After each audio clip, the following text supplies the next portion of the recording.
1936 से 1530 तक।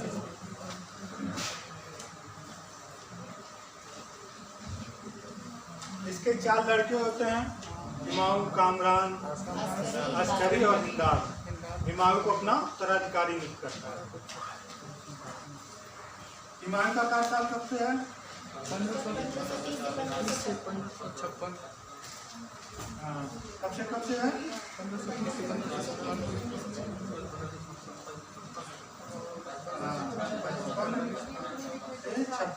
द्वितीय पानीपत का द्वितीय लेमू वाला। अब समझ में आ गया हम क्यों लिखे थे उस दिन 1556। ये दोबारा मुगल साम्राज्य की स्थापना होती है यहाँ पे। अभी मुगल ही रहेंगे 56 तक। ठीक है, इंटरव्यू में पूछा जा चुका है।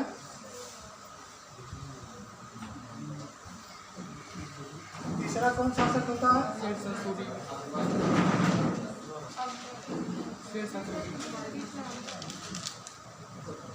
यदि अफगान का 40 से 45 का था ना।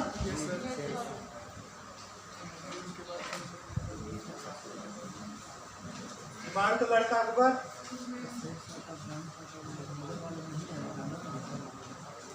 अकबर कब तक रहेगा? 1605।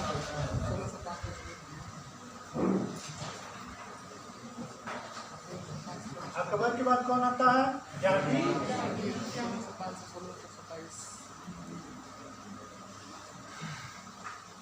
1605 से 1627 में। फिर कौन आता है? शाहजहां। शाहजहां कब तक आता है? हाँ,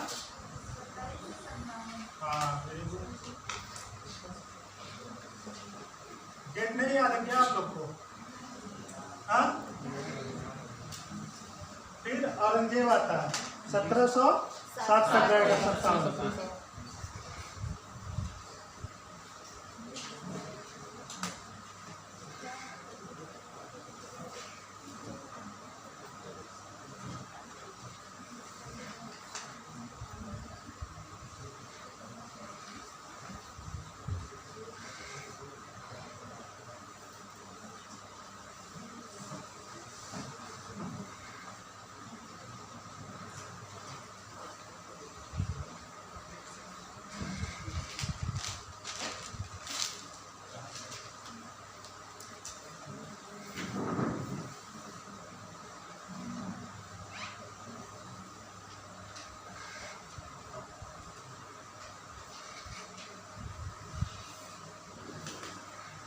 अभी बताइए हमको, जब बाबर भारत पर आक्रमण करता है, जब बाबर का जन्म होता है, कब जन्म होता है? 1483। बाबर का जन्म कब होगा? 14 फरवरी 1483।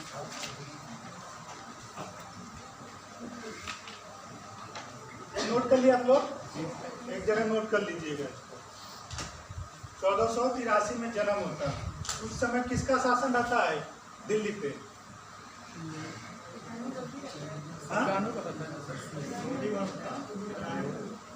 इब्राहिम लोदी कब से कब है? 1483 में इब्राहिम लोदी आ जाते हैं। कब आते हैं? तो फिर कैसे इब्राहिम लोदी आप लोग बोल दिए? ऐसा ही क्वेश्चन पूछता है IAS में, पूछ देगा कि जब बाबर का जन्म हुआ था तो दिल्ली सल्तनत पर कौन शासक था? कि दे देगा इब्राहिम लोदी, बहलोल लोदी, सिकंदर लोदी, और इनमें से कोई नहीं। तो किसको आप लोग टिक करेंगे? बहलोल और सिकंदर लोदी कब से है? हाँ, तो इम्पोर्टेंट है ना ये क्वेश्चन, नोट कर लीजिए क्वेश्चन के रूप में।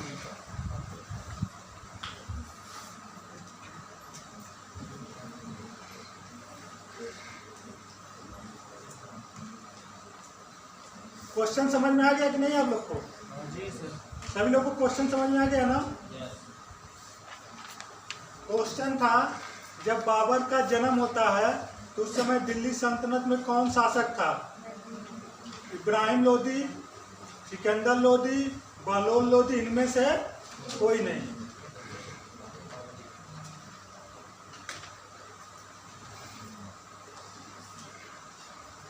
अब बाबर के पिताजी का क्या नाम था? उमर शेख मिर्जा। उमर शेख मिर्जा। क्या नाम था? उमर शेख मिर्जा। और माता जी का? हाँ, कुतुब निगार खान था। नोट कर लीजिए आप लोग।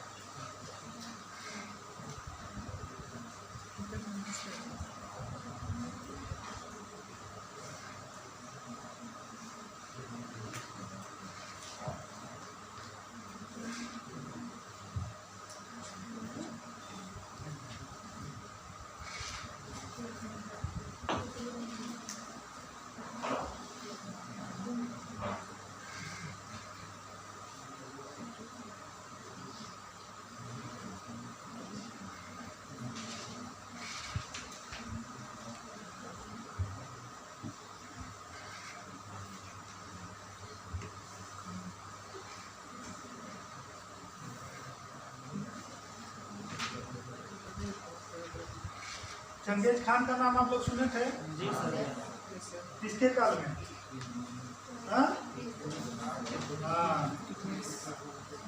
इल्तुतमिश का नाम आप सुने थे ना? जी सर। उसी की काल में मंगोल आक्रमणकारी था ना? जी सर। सबसे बड़ी इल्तुतमिश की समस्या भी थी।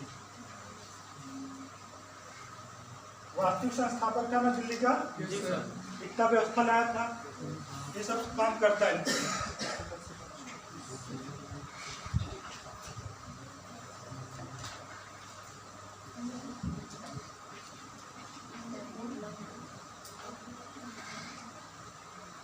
ये वंशों का योग 21 था इनके। ये भी पूछ लेता कभी कभी क्वेश्चन। 14 और 5 तो दोनों का एक एक बढ़ जाएगा। टोटल वंशों का योग कितना हो जाएगा? 21। समझ में आया वंशों का योग? नहीं आया ना? ये जो चंगेज खान था, ये अपना जैसे वंश आता है ना, 1 2 3 4 5 का आता है, तो 14वें नंबर पे इनकी माता थी। ठीक है। और ये मिर्जा वंश में ये 5वें नंबर थे। तो अकबर यहाँ क्या हो जाएगा? 6वां हो जाएगा ना? और यहाँ क्या हो जाएगा? हाँ, बाबर 6वां हो जाएगा। और यहाँ पे 15वां। तो दोनों को मिला के जब पुत्र पैदा हुए थे तो उनका क्या नाम था? बाबर। तो वो कौन सा हो गए? 21 हो गए। रीजनिंग हो गया आपका। ठीक है। ये भी पूछ लेता वंशों का योग कितना था, तो 21 है। वो कागज पेपर कपड़ा दीजिए। इतना नोट हो गया आप लोग को?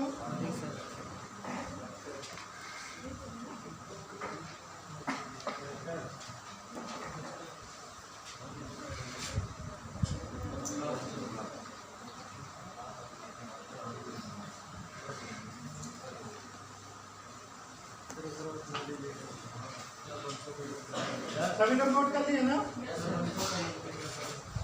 जैसे ये जो तैमूरलंग वंश था, उनके पिताजी 5वें नंबर पे, जैसे आपके दादा दादा दादा परदादा होते हैं ना, वैसे ये 5वें नंबर पे आ गए थे। हैं? तो अकबर बाबर यहाँ 6वां हो जाएगा, इनके बाद 6वां हो जाएगा। और इनकी माता जी 14वें पे थी अपने भाई बहनों में। तो यहाँ पे क्या जाएंगे? बाबर दोनों से मिलके बाबर पैदा हुए थे ना, तो 15 हो जाएंगे। तो दोनों का योग कितना हो जाएगा? 21वां। यही है पूछता क्वेश्चन।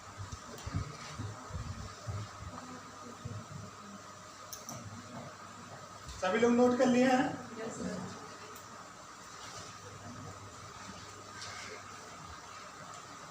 एक शायद वनडे एग्जाम में बहुत पूछता है सब क्वेश्चन। यूपीएससी में भी पूछ सकता है कभी। वनडे में तो फेमस क्वेश्चन है, जो एसएससी वगैरह देते हैं उनके लिए आ सकता है।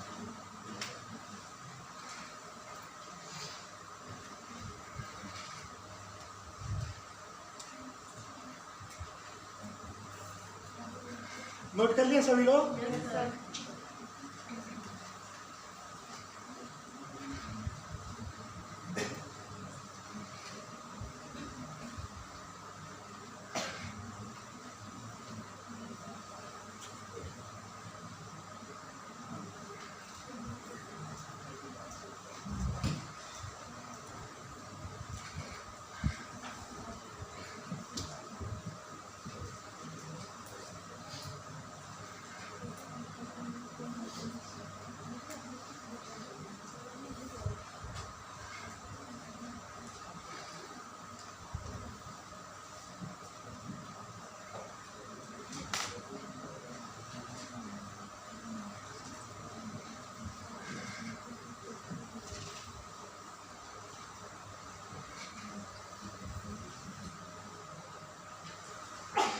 लिया है अपना। यहाँ सैफी वंश आता था, शायद आप लोग को भी नहीं समझ में आएगा जब तक वर्ड हिस्ट्री नहीं समझेंगे। ये सैफी वंश आपका समझ लीजिए कि इराक वगैरह जो इलाका है वहाँ पे था, सऊदी अरब वगैरह वाला इलाका ये सैफी वंश था, ठीक है। और ये वाला इसके साथ साथ ईरान का जान ही रहे आप लोग, और ईरान प्लस अफ्रीका और नॉर्थ यूरोप का, ठीक है। कौन सा शासन कर रहा था उस समय? ऑटोमन साम्राज्य शासन कर रहा था। ऑटोमन साम्राज्य का नाम तो सुने होंगे, इतना तो जानते होंगे। ऑटोमन साम्राज्य उसमें सबसे शक्तिशाली था ना। उसका शासन व्यवस्था पूरे यूरोप अफ्रीका वगैरह में चल रहा था, ठीक है। यहीं पे एक छोटी काबुल का नाम सुने ही है, यहीं से बाबर का उद्भव होता है। इनके पिताजी कौन है? पिताजी उमर शेख मिर्जा। मिर्जा टाइटल से शुरू करते हैं, उमर शेख मिर्जा, उन्हीं के पुत्र बाबर होते हैं। अब चूंकि ये दोनों लोग कितने शक्तिशाली थे तो यहाँ पे बाबर का दाल गल नहीं सकता था, यहाँ इनकी सत्ता बन नहीं सकती थी। बन सकती थी क्योंकि वो बहुत बड़े साम्राज्य थे, मतलब ये समझिए बहुत बड़े दो गुंडे थे हैं, और तीसरा गुंडा ये थे। तो इन दोनों गुंडों के आगे इनका चलेगा नहीं, कि चलेगा। तो बाबर क्या रणनीति अपनाएंगे? हाँ, भारत यानी साउथ की तरफ देखना शुरू करेंगे, दक्षिण भारत की, मतलब दक्षिण साउथ एशिया की तरफ, ठीक है। भारत तो साउथ एशिया में है ना, दक्षिण पूर्व में। हाँ वही साउथ एशिया, दक्षिण पूर्व, ठीक है। सार्क का सदस्य भी है शायद, है कि नहीं सार्क का, ठीक है। तो अब उसी समय इनको क्या मिल जाता है? अवसर मिल जाता है। कौन देते हैं अवसर? आलम खान लोधी, जो इसके चाचा थे इब्राहिम लोधी के, ये इनको बुलाते हैं, ठीक है। और भारत में बाबर क्या करता है? भारत पे अटैक करता है, ठीक है। पहला अटैक कहाँ करेगा? पानीपत में। वो तो भेड़ा का किला जो है यूसुफजाई जातियों के खिलाफ जो था बाजौर का युद्ध होता है, वो पहला आक्रमण था 1519 में। 1519 में भेड़ा जो यूसुफजाई जनजाति थी और बाजौर का युद्ध होता और भेड़ा किला था। ये आप लोग जानते ही होंगे, इतना नहीं जानते थे। हाँ, तो 1500 नोट कर लीजिए। 1598 क्या होता है? इब्राहिम लोधी किसके साथ युद्ध करता है? कौन सा युद्ध होता है? खतौली का युद्ध होता ना। इब्राहिम लोधी प्लस राणा सांगा, ठीक है। अब 1519 में बाजौर है ना, भेड़ा का किला होता है।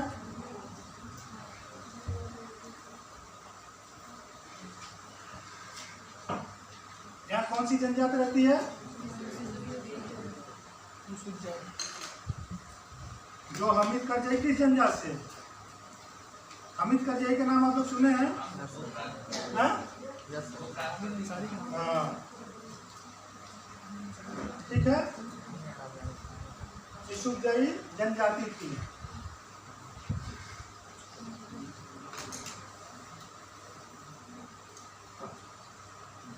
इतना नोट कर लिया आपने। पहला अटैक यहीं पे करता है और इनको जीत लेता है, पूरा सिंध वाले एरिया में पड़ता है। ये भी नहीं तो बुक कौन सी बुक है? हाँ हाँ, नहीं तो तुक्का बुक में कई बार हम बोल दिए हैं कि आप किस बुक से पढ़ेंगे आप लोग? एनसीईआरटी। आयोग भी एनसीईआरटी को मानता है, इसी नाते हम पहले ही बोल दिए कि मार्केट की बुक से आप लोग को नहीं पढ़ना है, एनसीईआरटी ही बेस बनाना है। एनसीईआरटी प्लस एथेंटिक बुक कोई भी हो, ठीक है। एससी वर्मा की आती है, उसको आप लोग पढ़िए और इसको NCERT पढ़िए, ठीक है।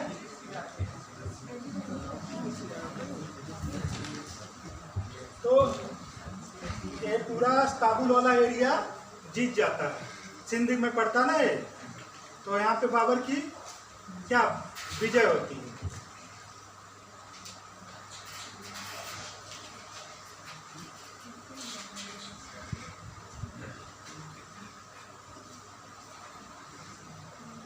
अब वर्ल्ड हिस्ट्री में आप सब कुस्तुनतुनिया का पतन जानते होंगे, कब हुआ था? 1453 में। कुस्तुनतुनिया का पतन के कारण क्या थे?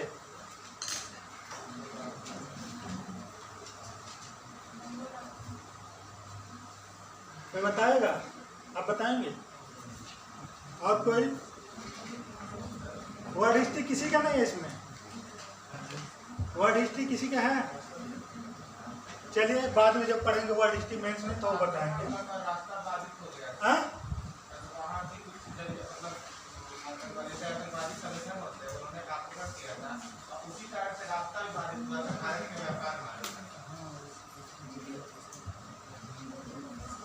अच्छा, पुनः जागरण में क्या क्या होता है? कुस्तुनतुनिया के पतन के बाद ही पुनः जागरण काल आता है। जब ऑटोमन साम्राज्य का पतन हो जाता है तो यूरोप में एक पुनः जागरण काल चलता है, जिसमें मानवतावाद, वैज्ञानिकवाद, समाजवाद की बात की जाती है, ठीक है। और उसी समय क्या होता है, वैज्ञानिक रिसर्च वगैरह शुरू हो जाते हैं, मतलब एक रूढ़वादी परंपरा को छोड़ के एक नई परंपरा में लोग आना शुरू कर देते हैं, यही न होता है। तो जैसे उस समय जब एक कुस्तुनतुनिया का पतन हो जाता है और वैज्ञानिक समाजवाद का मतलब आधार बनता है, तभी से क्या करते हैं, बारूद वगैरह का खोज शुरू हो जाता है। और बारूद पहली बार भारत में कौन पहुंचाते हैं? एक गलत कंसेप्ट है, बाबर नहीं पहुंचाता है, पुर्तगाली लेके आते हैं। कृष्णदेवराय का नाम आप लोग सुने होंगे, तुलु वंश का शासक थे। तुलु वंश के शासक कौन थे? कृष्णदेवराय। और बाबरी में, बाबरनामा में उनकी चर्चा करता है बाबर, अपनी आत्मकथा जो बाबरनामा है उसमें किसकी चर्चा करता है? कृष्णदेव राय की। और कृष्णदेव राय ही क्या किए थे, बाबर के पास तोप, गोला बारूद पहुंचाए थे। और कृष्णदेव राय के पास कौन पहुंचाते हैं? पुर्तगाली। और पुर्तगाली 1498 में कहाँ चले जाते हैं? भारत की खोज। और कुस्तुनतुनिया का पतन उसी से संबंधित है। जो कुस्तुनतुनिया मतलब पुनः जागरण काल होता है तो उसमें एक रिसर्च और होता है कि लोग विश्व की खोज पे निकल जाते हैं। पुनः जागरण का यही तो होता है। पुनः जागरण का मतलब आप लोग क्या समझते हैं? मान लीजिए आप लोग बस में सफ़र कर रहे हैं, सभी लोग सफ़र किए हैं, कौन ऐसा जो बस में सफ़र नहीं किया है? हाँ? और बस में सफ़र करते करते अक्सर नींद आ जाती है, आती है ना? और आपका गंतव्य स्थान कुछ ही पहले आने वाला होता है, और आने वाला होता है। और जैसे ही आप जगेंगे नीचे तो कंडक्टर को बुलाएंगे और क्या पूछते हैं? अपना गंतव्य स्थान पूछते हैं। कहीं आप इतने भयभीत हो जाते हैं, डर जाते हैं कि हमारा गंतव्य स्थान से हम कहीं आगे ना निकल गए। तो वही पुनः जागरण था, यही पुनः जागरण है। मतलब एक पुराने पीरियड को छोड़ के अचानक लोग जगते हैं और एक नए चीज में प्रवेश करते हैं। तो पुनः जागरण ही क्या किया था कि उनको जो कोलंबस और वास्को डी गामा थे, कोलंबस किसकी खोज किया था? और वास्को डी गामा इंडिया की। तो व्यापार करने, देखिए दो एजेंडा था। एक तो डायरेक्ट एजेंडा था व्यापार करने का, और एक इनडायरेक्ट एजेंडा था। जो यूरोपी थे वो दिमाग से काम करते थे, इनडायरेक्ट एजेंडा पर काम करते थे। वो क्या करे, भारत में आने के लिए व्यापार का माध्यम शुरू किए। पहले भारत में अपना पांव जमाएंगे फिर युद्ध करेंगे। और ये लोग क्या किए, डायरेक्ट युद्ध के माध्यम से भारत में प्रवेश किए कि नहीं? तो इनका ज्यादा क्षति होगा, इनका कम क्षति होगा। तो पुनः जागरण का यह भी लाभ था, ठीक है। तो यही कारण था कि ये जो पुर्तगाली थे पहले ही ले आके गोला बारूद भारत में रख दिए थे। किसके पास? तुलु वंश का शासक कौन था? नोट कर लीजिए, सब पूछता क्वेश्चन। तुलु वंश का शासक। अभी हम लोग विजयनगर साम्राज्य की चर्चा किए थे, किसके काल में? 1336 में। और बहमनी साम्राज्य की भी चर्चा किए थे। तो इनको क्यों मतलब गोला बारूद की जरूरत पड़ेगी? विजयनगर और बहमनी साम्राज्य को आपस में लड़ते थे। आपस में लड़ते तभी तो पुर्तगाली फायदा उठाएंगे। पीडीएफ का नाम सुने हैं आप लोग ना? पीडीएफ फाइल होती है ना?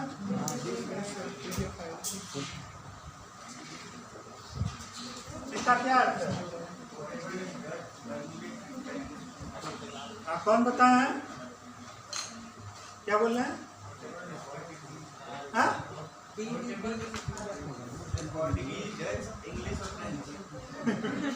नहीं, पहले पुर्तगाली, बी मतलब डच, मतलब डी मतलब डच, ई मतलब अंग्रेज, एफ मतलब फ्रांसीसी।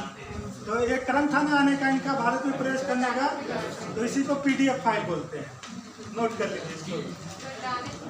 हाँ हाँ, अंग्रेज।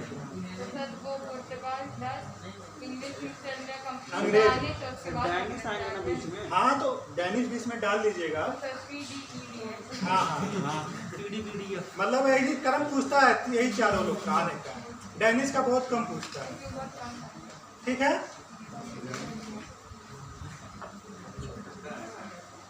तो तुलु बहमनी और विजयनगर आपस में लड़ते थे ना। और इसी समय भारत में किसका प्रवेश होता है? बाबर का। बाबर और किस तरह समकालीन थे, ऐसा तुर्की में लिखा गया, बाबरनामा में है। बाबरनामा तुझ के बाबरी किस में लिखा गया? किस भाषा में? तुर्की में। बाबरनामा किस में लिखा गया है?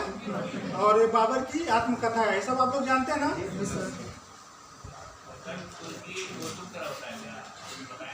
नहीं, बाद में बताएंगे। ठीक है। अब क्या करेगा बाबर? क्या करेगा?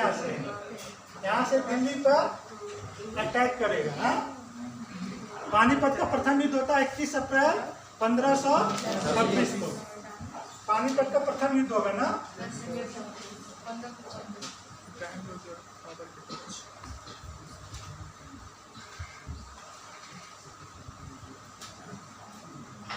इसके पुत्रों और पुत्रियों का नाम लिखवाना पड़ेगा, या तो नोट कर लिए हैं?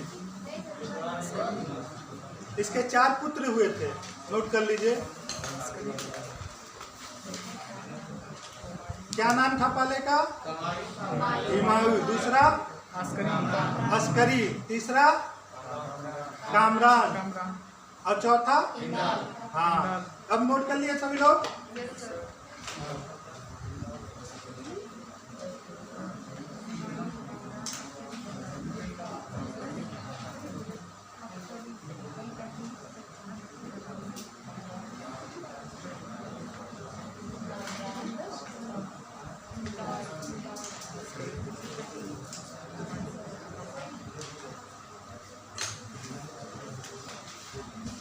इसमें तुगलनामा पद्धति का प्रयोग किया था बाबर ने इस युद्ध में। कौन सी नीति अपनाया था युद्ध के लिए? तुगलनामा युद्ध नीति। तुगलनामा युद्ध नीति क्या थी, कोई बताएगा? नहीं, 2 गाड़ियां होती थी, उसके बीच में तोप रखा जाता था। ठीक है। और गोला बारूद कौन पहुंचाता बाबर के पास? कृष्णदेव राय।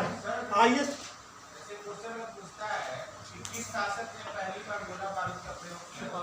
हाँ तब बाबर मारेंगे। किस शासक ने पहली बार प्रयोग किया था? भारत में पहली बार गोला बारूद का प्रयोग, तब उनको जाएंगे। कृष्णदेव राय।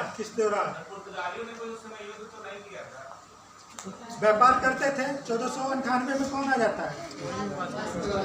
पुर्तगाली भारत में आ जाते हैं ना, वास्को डी गामा। और किस उद्देश्य से आते हैं? और एक विजयनगर साम्राज्य कहाँ रहता है?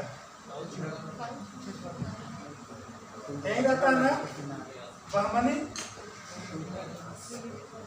और वास्को डी गामा 1498 में कहाँ आता है? यही आता है ना। तो इनसे संपर्क नहीं करेगा ये व्यापार करने के लिए। तो व्यापार में लोग क्या करते हैं, लेन देन ही करते हैं ना। ये मसाला वसाला देंगे, इनको क्या देंगे, दोनों युद्ध कर रहे हैं। अमेरिका क्या कर रहा है,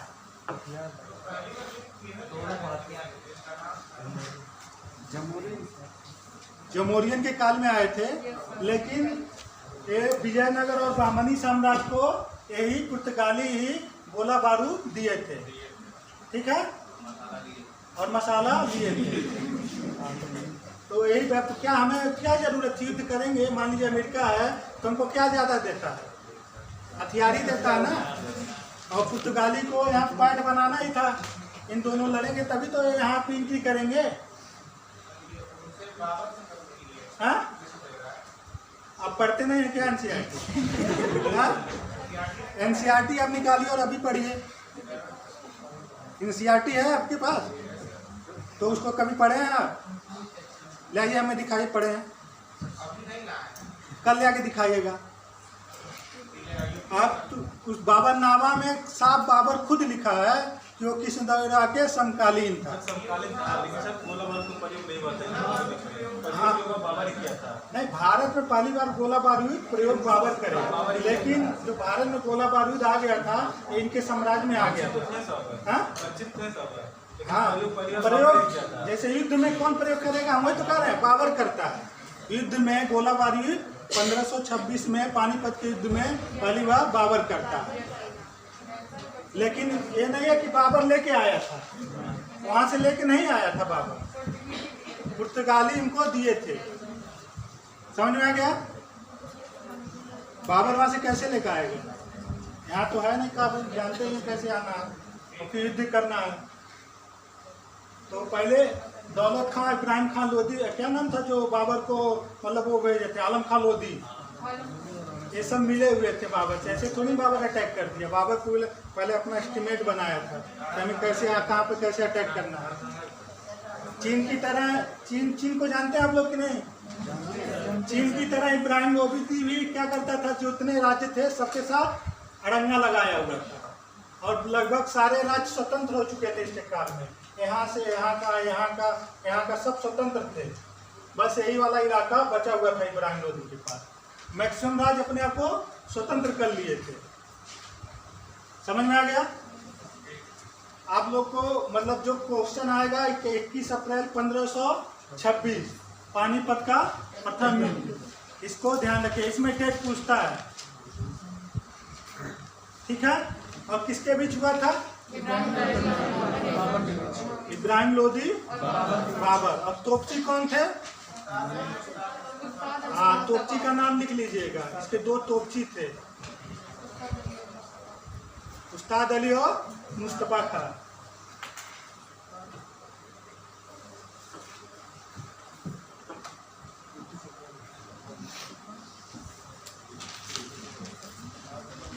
ऑटोमन साम्राज्य का कब पतन होता है? 1453 में।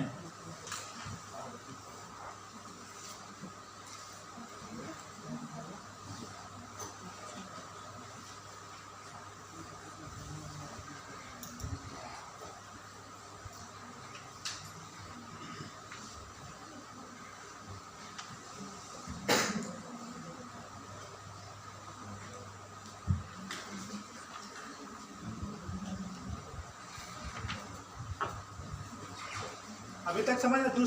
दूसरा अटैक कहाँ पे करेगा बाबर? भारत में पानीपत का युद्ध जीत जाता तो क्या करेगा फिर? खानवा की युद्ध किसके बीच हुआ था?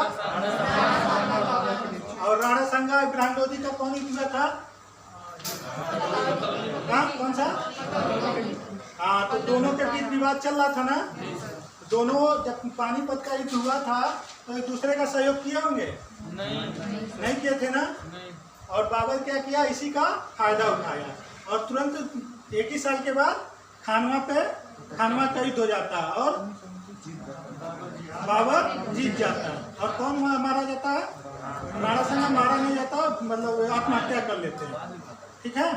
तो इसका डेट क्या है खानवा का युद्ध का? हाँ, मेरी कौन बोल रहे हैं? 17 मार्च 1527 में।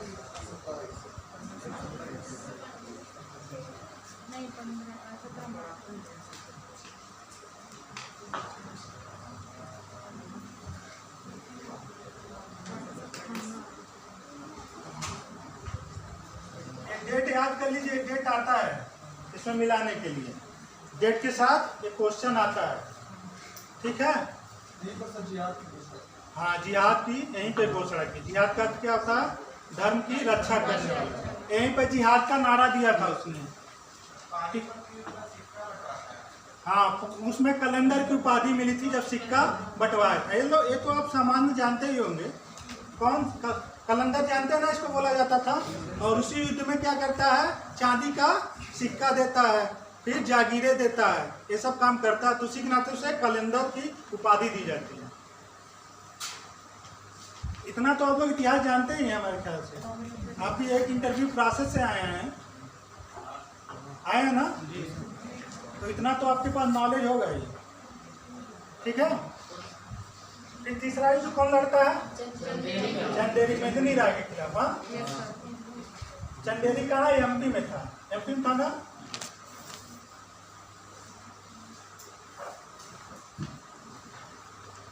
कब लड़ता है ये?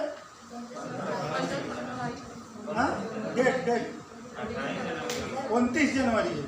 29 जनवरी 1528 को डेट इसका नोट कर लीजिएगा।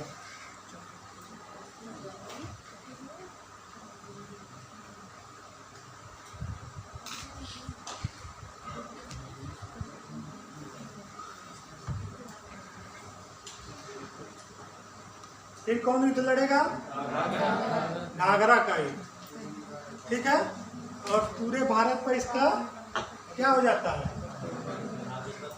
हाँ? क्या होगा? पूरे भारत पर इसका साम्राज्य स्थापित हो जाता है, खानवा का इसके युद्ध से, घाघरा वाले से।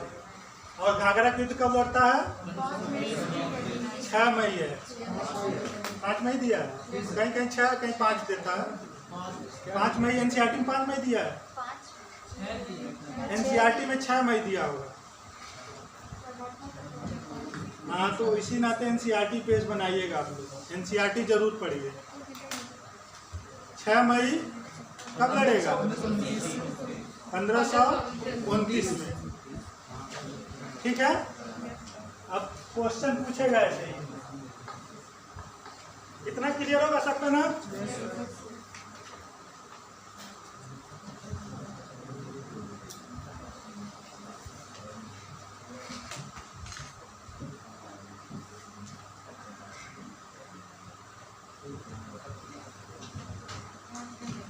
मूवियान क्या था, कोई बताएगा?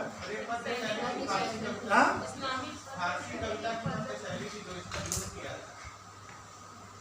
गद्य शैली थी कि पद्य शैली?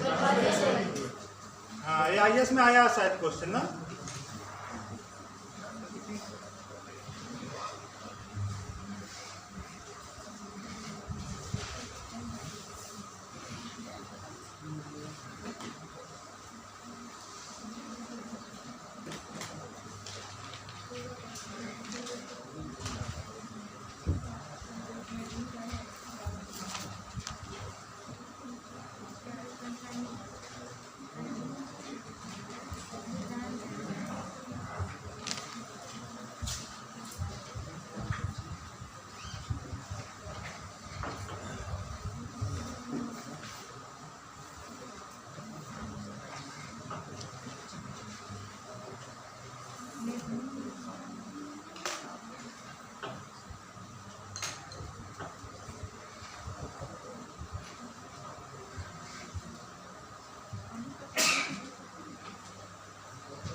अच्छा कहाँ क्वेश्चन हम मिला रहे हैं मिलाने के लिए आता है ना ऐसे मिलाने के लिए। उस दिन भी आप लोग मतलब उस तरह वाला जो बोले थे आप लोग उसको समझ नहीं पाए थे।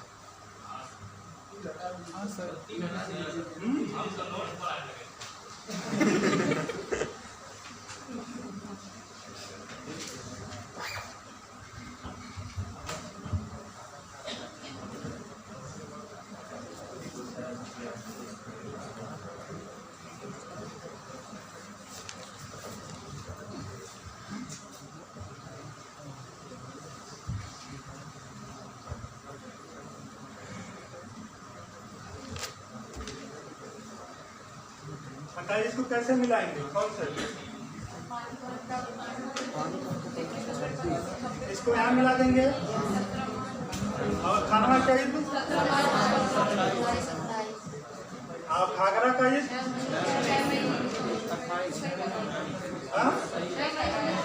सही लगा है? सही कैसे है? इसमें 28 होना चाहिए ना?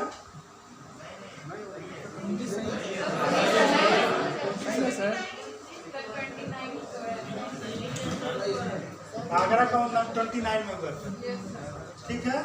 और चंदेरी का ईद 1528 ऐसे मिलाने के लिए आता है ना क्वेश्चन ऐसे। टीचर में पूछ सकता है इसको आईएएस में, क्योंकि ये डेट इंपॉर्टेंट है इसमें ये, ठीक है। ये कई बार आ चुका है क्वेश्चन और लगभग सारे एग्जाम में आता है।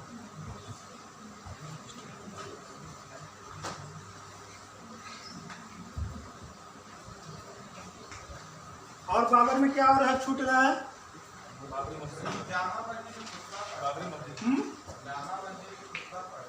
क्या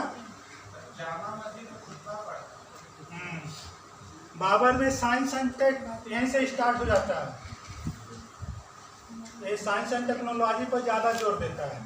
हम पढ़ाएंगे जब अभी पूरा मुगल खत्म हो जाएगा तो science tech art and culture, ठीक है, ये अलग से पूरा हम करवा देंगे दोनों का, सल्तनत का और मुगल का, ठीक है। तो उससे ज़्यादा क्वेश्चन बनते हैं आईएएस में, आर्ट एंड कल्चर से और साइंस टेक से सबसे ज़्यादा क्वेश्चन सिविल सेवा में बनते हैं आईएएस में, और ये सब क्वेश्चन पीसीएस में आते हैं। पहली बार आटा चक्की का प्रयोग बाबर के बारे में कहा जाता है, मतलब उसने साइंस टेक पर विशेष जोर दिया था, क्योंकि विश्व में क्या हो रहा था, पुनः जागरण हो रहा था, तो उसको नॉलेज था। और बाबर के बारे में कहा जाता है कि इसका पुत्र हुमायूं है एक बार बहुत बीमार था, ऐसा कहानी पढ़े हैं ना। तो सभी हकीम वैद्य क्या मतलब जवाब दे रहे थे कि हुमायूं का बचना मुश्किल है। हाँ, तो इसने क्या किया था, ईश्वर से प्रार्थना करता है कि इसके बदले हमारी जिंदगी ले ले और हमारे लड़के को ठीक कर ले। और उसका चमत्कार ये होता है कि जैसे इतिहासकारों का मानना है कि जिस दिन से प्रार्थना करता है उसके दूसरे या तीसरे दिन से हुमायूं ठीक होने लगता है और बाबर बीमार पड़ने लगता है। और दिसंबर लास्ट में 1530 में बाबर की मृत्यु हो जाती है, ठीक है। दिसंबर 1530 में बाबर की मृत्यु हो जाती है, नोट कर लीजिएगा इसको। तो कहानी पर हम लोग को ज़्यादा ध्यान नहीं देना है, जहाँ से क्वेश्चन उठते हैं उस पर ध्यान देना है, ठीक है।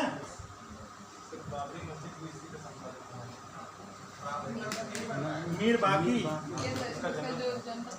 हाँ, अभी ये है कि हमें विवादित पे नहीं जाना, आप लोग विवादित तो बहुत ज़्यादा जाए, ठीक है, उसको छोड़िए। विवादित चीज़ों पर हमें ध्यान नहीं देना है। आप एक प्रशासनिक अधिकारी बनने जा रहे हैं, आपको विवाद सॉल्व करना है कि विवाद उत्पन्न करना है? आप कहीं जाएंगे विवाद सॉल्व करने के लिए कि विवाद पैदा करने के लिए? आपको इसलिए नियुक्त कर रही है गवर्नमेंट कि आप जाए विवाद और पैदा कर दीजिए कि मीर बाकी बनवाया था कि बाबर बनवाया था, हिंदू मुस्लिम राइट एक्ट चल रहा है और वहाँ पर ये शुरू कर दिए कि मीर बाकी ने इसको बनवाया था, हम इसको तोड़वा के बनवाएंगे। तो आपको विवाद वाले स्थिति में नहीं जाना, ठीक है। हाँ, वो जो कोर्ट का काम है कोर्ट करेगा। हम लोग कहाँ क्या थे? हाँ देखिए, पहले मिर्जा का उपाधि था, फिर बादशाह का उपाधि धारण करता था, फिर बादशाह का। ये भी इम्पोर्टेंट नहीं है, फिर भी आप जान लीजिए। एक काबुल का जब विजय कर लेता है तो उस समय बादशाह की उपाधि धारण कर। उपाधि क्या होती है? राय रायान की उपाधि क्या है? आपकी टाइटिल क्या है? आप कुछ अच्छा काम करेंगे तो आपको टाइटिल मिल जाएगी, तो आपकी एक नई टाइटिल बन गई, बादशाह से छोटा हो गया बादशाह, ठीक है। उसके बाद क्या टाइटिल रखेगा? बादशाह का, सुल्तान से बादशाह। अभी तक लोग क्या बनते थे? सुल्तान, और ये क्या बन गया? बादशाह, ठीक है। फिर बाबर की मृत्यु होती है तो बाबर दफनाया कहाँ जाता है? आगरा में। पहली बार कहाँ दफनाया जाएगा? दोबारा फिर कहाँ जाएगा? तो पूछता है कि कौन ऐसे शासक थे जिनका मतलब मकबरा बाहर, इंडिया के बाहर है। तो आगे मत पढ़िए, अभी इसी को पढ़िए। जहांगीर का, बाबर का, अगर इतना नॉलेज है तो फिर कोई बात ही नहीं है। तो बाबर का मकबरा कहाँ है? काबुल में, ठीक है। पुराने में बताइए किसका मकबरा बाहर है? हाँ, कुतुबुद्दीन ऐबक का मकबरा कहाँ है? लाहौर में, ठीक है। ये दो चीज नोट कर लीजिएगा। कुतुबुद्दीन ऐबक का लाहौर में है और बाबर का काबुल में। आगरा में पहली बार दफनाया गया था। आराम बाग का नाम सुने होंगे आप? हाँ, इसी ने करवाया था काम। आराम बाग के बारे में भी यही। हाँ, बस इससे ज्यादा क्वेश्चन बाबर से नहीं आएगा, इतना सफिशिएंट है। इतना आप लोग तैयार कर लीजिए तो आप पेपर सॉल्व करेंगे अभी तो सारे क्वेश्चन हो जाएंगे और आने वाले क्वेश्चन भी हो जाएंगे। यही पूरा कंसेप्ट है बाबर के बारे में, ठीक है। और साइंस टेक और आर्ट एंड कल्चर हम लोग दोनों का तुलनात्मक अध्ययन करेंगे, सल्तनत और मुगल का, तो उस समय पढ़ लिया जाएगा। हाँ क्या? हाँ हाँ, ये भी शाहरुख नाम का सिक्का भी चलवाया था, ये नोट कर लीजिए। बाबर नहीं चलवाया था।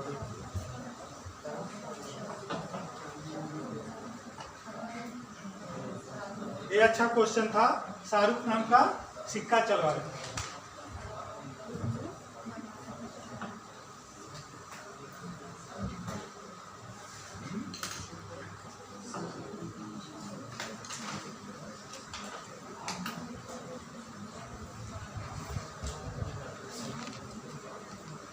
तो आज बाबर समाप्त हो गए हैं, मतलब उसके बाद हम किसका पढ़ेंगे आप कल से? हिमायू का। कल हिमायू का एनसीईआरटी से सभी लोग पढ़ के आएंगे, ठीक है।